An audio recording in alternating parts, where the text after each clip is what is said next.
Bismillahirrahmanirrahim. Assalamualaikum warahmatullahi wabarakatuh. Selamat pagi, siang, sore, ataupun malam untuk kawan-kawanku semuanya, terutama untuk kelas hukum tata negara. Nah, pada kesempatan kali ini ya, tidak lupa saya selalu mendoakan kepada teman-teman mahasiswa semuanya agar selalu diberikan kesehatan, keselamatan, diberikan kelancaran ya dalam setiap aktivitasnya, dan jangan lupa untuk bahagia. Nah, kawan-kawan, dalam video kali ini saya akan membahas materi kita ya di pertemuan ke-8 terkait dengan sistem perundang-undangan. Ya, bisa dibaca di halaman judulnya ini. Nah, di dalam rencana pembelajaran semester atau RPS-nya, di situ ada beberapa submateri yang akan kita pelajari. Namun dalam kesempatan kali ini saya hanya menjelaskan satu aja ya, atau beberapa, enggak semuanya. Mulai dari perundang-undangan sebagai salah satu sumber hukum tata negara, kemudian ada jenis dan hierarki peraturan perundang-undangan. Nah, itu pun nanti hanya sekilas yang akan saya bahas. Nah, kemudian terkait dengan pembentukan undang-undang dan perpu atau pembentukan peraturan perundang-undangan, nanti akan saya buatkan dalam video tersendiri. Ya, nanti biar lebih efektif kita belajarnya sedikit-sedikit aja. Yang penting teman-teman paham mengenai dasar-dasar sistem perundang-undangan. Nah, kita mulai kawan-kawan ya. Kita mulai dari membahas judul terlebih dahulu.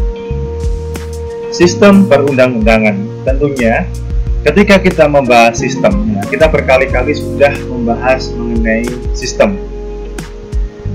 Dan tidak usah saya jelaskan lagi, itu sudah ada di materi-materi sebelumnya, di mana ya ada serangkaian bagian-bagian yang kemudian ini membentuk sebuah sistem perundang-undangan. Nah, jadi bagaimana undang-undang itu bermula, bagaimana undang-undang itu dibentuk, bagaimana undang-undang itu dijalankan, bagaimana caranya menegakkan sebuah peraturan perundang-undangan, bagaimana caranya menyelesaikan konflik ya ketika ada sebuah peraturan dengan peraturan lain itu yang saling bertentangan.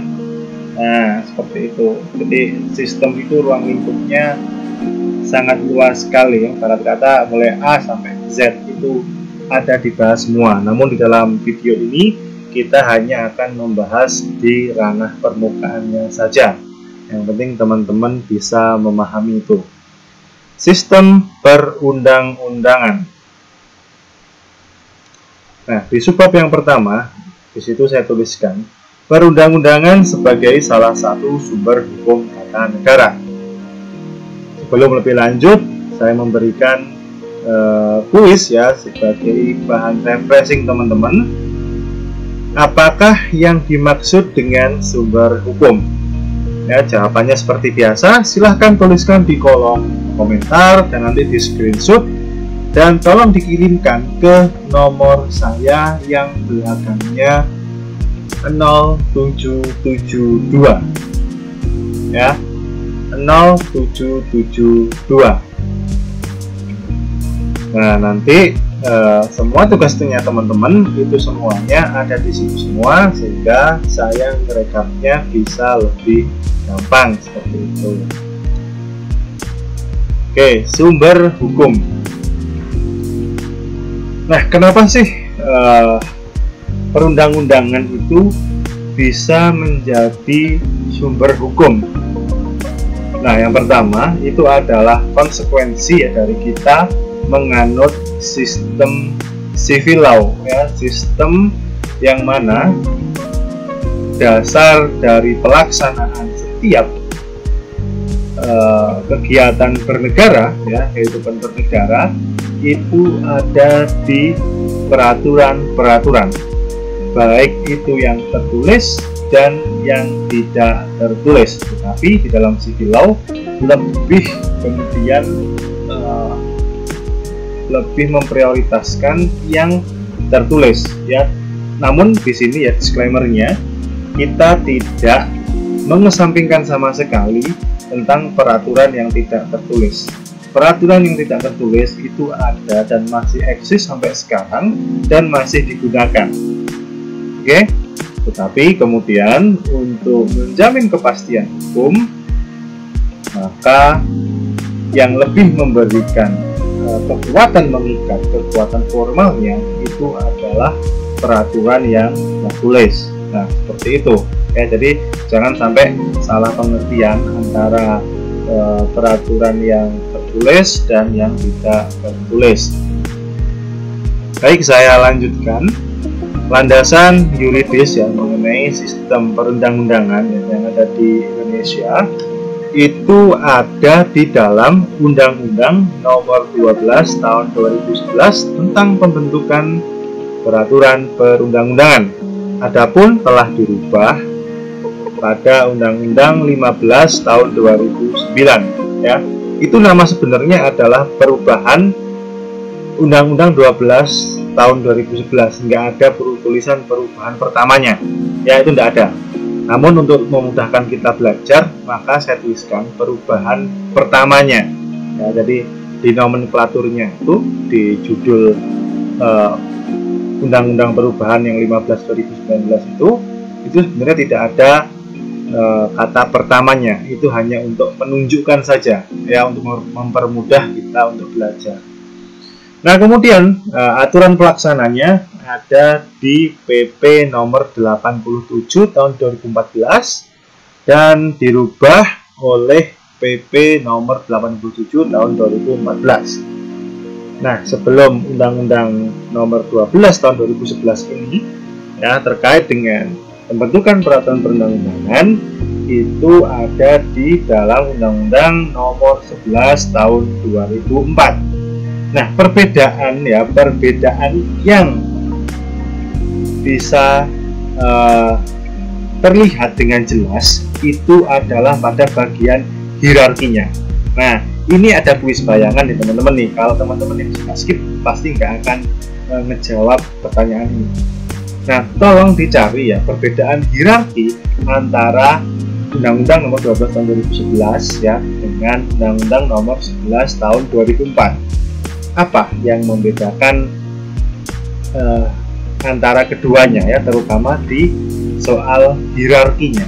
Nah, itu tolong dijawab nanti ya. Ini kuis bayangan, semoga nggak banyak yang menjawab tuh, biar nanti nilainya buat yang menjawab saja. Nah, saya lanjutkan terkait dengan definisi ya. Kita akan coba mengambil ya, ini definisinya saya ambil dari undang-undang, jadi saya nggak buat sendiri, jadi ini based on undang-undang. Yang pertama adalah pembentukan peraturan perundang-undangan. Pembuatan peraturan perundang-undangan itu ada beberapa tahapan. Di situ saya tulis ada 5 tahapan. Yang pertama adalah tahapan perencanaan, yang kedua adalah penyusunan, yang ketiga adalah pembahasan, yang keempat adalah pengesahan ataupun penetapan, yang kelima adalah pengundangan. Nah, namun hari ini di dalam video ini tidak akan kita pelajari semuanya. Nanti akan saya buatkan video sedikit demi sedikit ya. Kembali lagi tujuannya agar materi ini lebih mudah dipahami.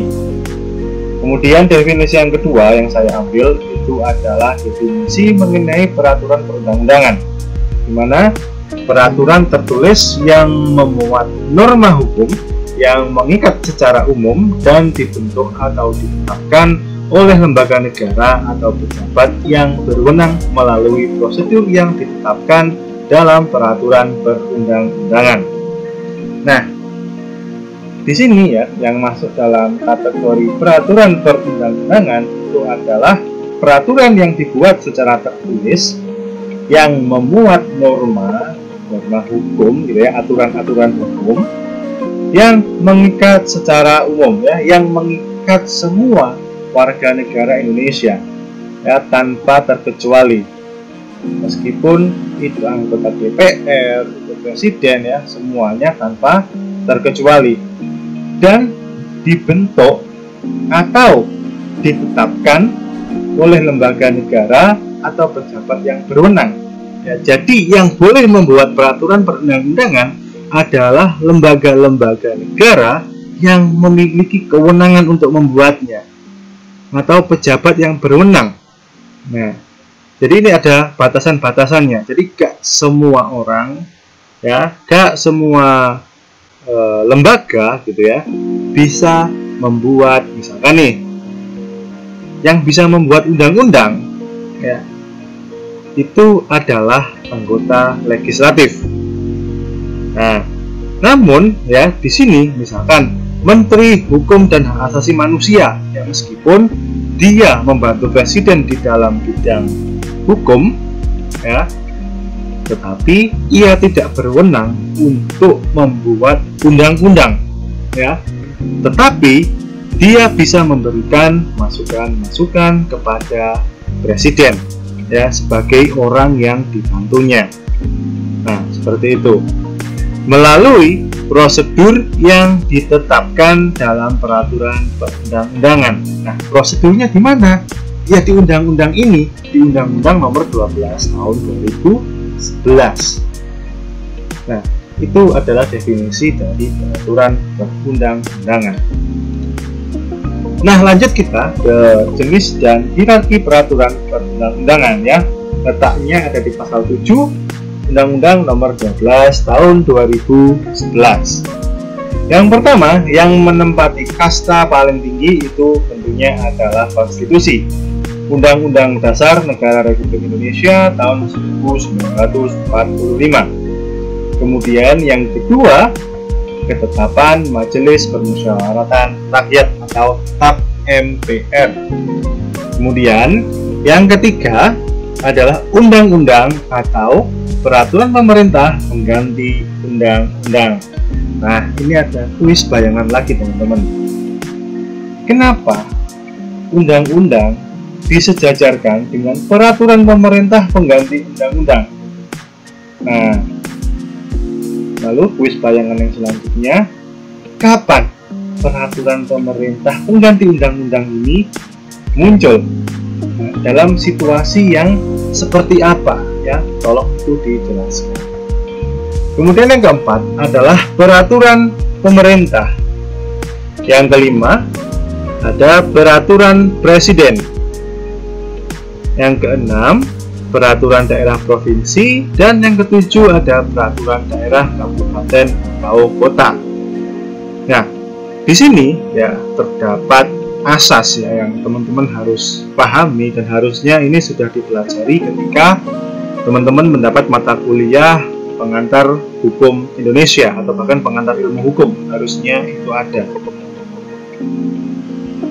Itu adalah, ya, peraturan-peraturan yang ada di bawahnya tidak boleh bertentangan dengan peraturan-peraturan yang ada di atasnya, karena ini bentuknya adalah hierarki. Jadi yang di bawah nggak oleh sakara PDW, harus nurut apa yang dikatakan oleh kasta yang ada di atasnya. Nah, kemudian sebelum saya lanjutkan ke slide yang ke-8,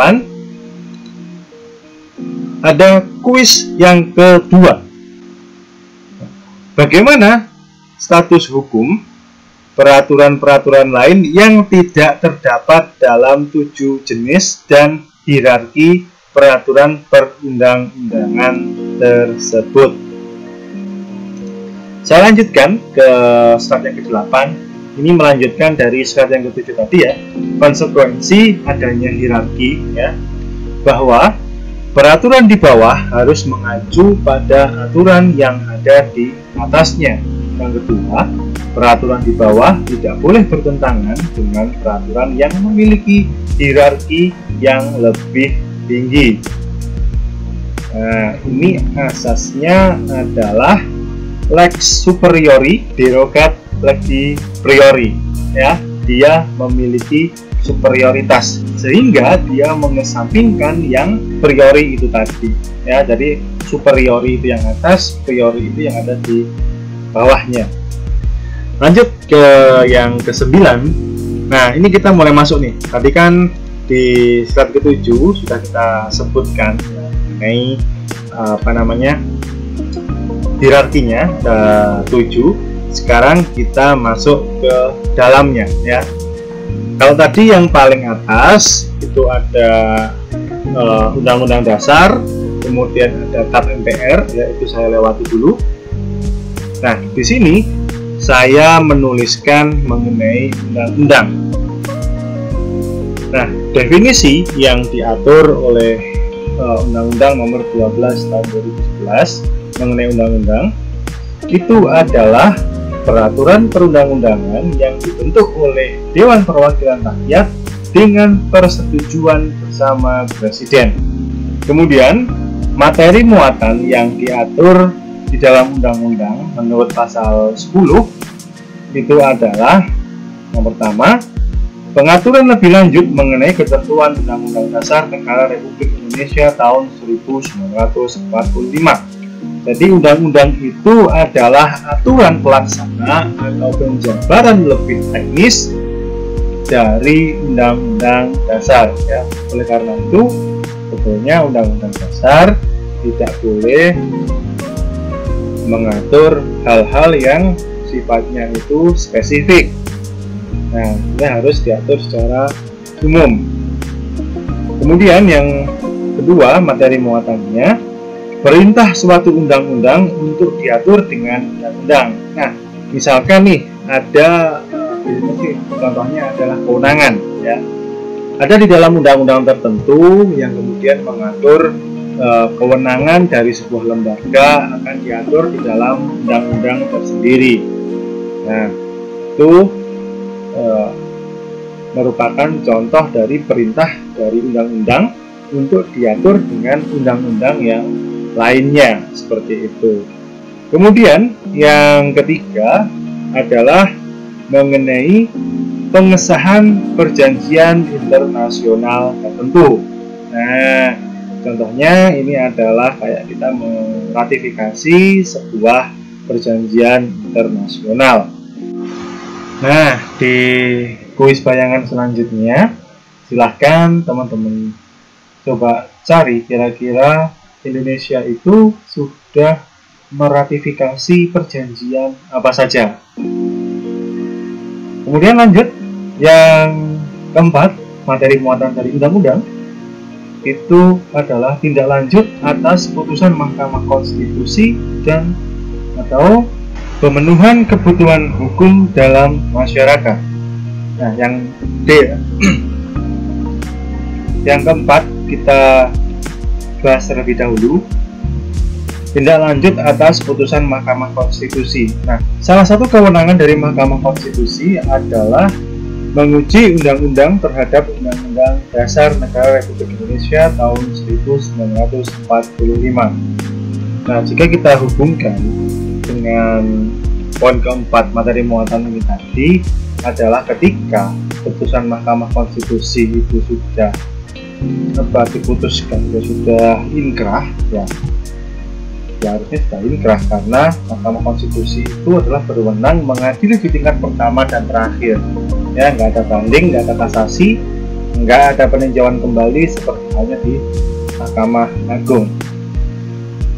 Salah satu undang-undang yang dibuat oleh lembaga legislatif atau yang dibuat oleh Dewan Perwakilan Rakyat, nah itu sudah dinyatakan tidak berlaku lagi, tidak memiliki kekuatan hukum lagi, maka DPR atau Presiden harus menindaklanjutinya, karena pasti di situ kalau tidak muncul sebuah kekosongan hukum atau kemudian kembali ke peraturan yang lama atau peraturan sebelumnya ya, yang memuat materi yang sama. Nah, seperti itu. Kemudian yang materi muatan yang kelima itu adalah pemenuhan kebutuhan hukum dalam masyarakat. Nah, ini ketika masyarakat kemudian secara faktual membutuhkan sebuah pengaturan tertentu, misalkan, maka bisa dimasukkan ke dalam materi undang-undang. Dari kelima materi muatan ini aja, itu cakupannya sudah sangat luas sekali. Ya, belum lagi nanti terkait dengan aturan-aturan pelaksananya.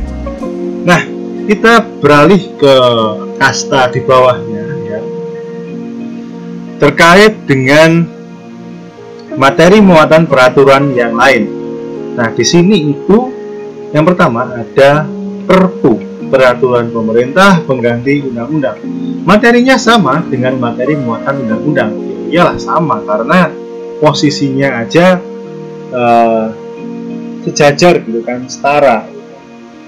Nah, baru yang berada di bawahnya itu adalah peraturan pemerintah, berisi materi untuk menjalankan undang-undang sebagaimana mestinya. Ya, kalau misalkan ada undang-undang, biasanya akan diikuti oleh peraturan pemerintah. Bisa ada satu, bisa ada lebih dari satu peraturan pemerintah, tergantung nanti materi mana yang akan diatur. Kemudian ada peraturan presiden. Materi muatannya adalah berisi materi yang diperintahkan oleh undang-undang, materi untuk melaksanakan peraturan pemerintah, atau materi untuk melaksanakan penyelenggaraan kekuasaan pemerintah. Ya, nanti setelah ada peraturan pemerintah, ada lagi Perpres, yang mana tentunya ini lebih teknis lagi sifatnya. Kemudian yang terakhir itu ada peraturan daerah provinsi atau peraturan daerah kabupaten atau kota, berisi materi muatan dalam rangka penyelenggaraan otonomi daerah dan tugas pembantuan, serta menambung kondisi khusus daerah dan atau penjabaran lebih lanjut peraturan perundang-undangan yang lebih tinggi. Oke, kita bahas. Berisi materi muatan dalam rangka penyelenggaraan otonomi daerah dan tugas pembantuan. Nah, tentunya kalau kita berbicara mengenai pemerintahan daerah, kita tidak akan terlepas dari yang namanya otonomi daerah, desentralisasi, dekonsentrasi, tugas pembantuan atau metode WIM. Nah, kita tidak akan terlepas dengan hal-hal itu. Kemudian menampung kondisi khusus daerah, breakdown atau penjabaran lebih lanjut ya dari undang-undang di atasnya, ya, seperti halnya di dalam undang-undang keistimewaan Jogja, keistimewaan Aceh, daerah khusus Papua, dan lain sebagainya. Bahkan daerah khusus ibu kota pasti akan dijabarkan lebih lanjut di dalam peraturan daerah provinsi, atau bahkan ketika ada pengaturan mengenai otonomi daerah yang lebih spesifik bisa diatur di dalam peraturan daerah kabupaten atau kota, tergantung bagaimana nanti pembagian tugasnya. Kemudian kuis yang ketiga, yang pertama, jelaskan posisi hukum dari surat edaran dan surat keputusan bersama atau SKB. Apakah ya keduanya, surat edaran atau surat keputusan bersama itu dapat mengenyampingkan ketentuan peraturan perundang-undangan? Kemudian yang kedua, apa bedanya peraturan dengan keputusan? Nah, oke, mungkin cukup itu aja untuk materi pada video ini. Nanti terkait dengan pembentukan undang-undang dan Perpu dan yang lainnya tentunya itu akan saya jelaskan dalam video tersendiri. Sekian, terima kasih banyak. Semoga yang sedikit ini bisa membawa manfaat untuk teman-teman semuanya. Mohon maaf bila ada salah kata. Wassalamualaikum warahmatullahi wabarakatuh.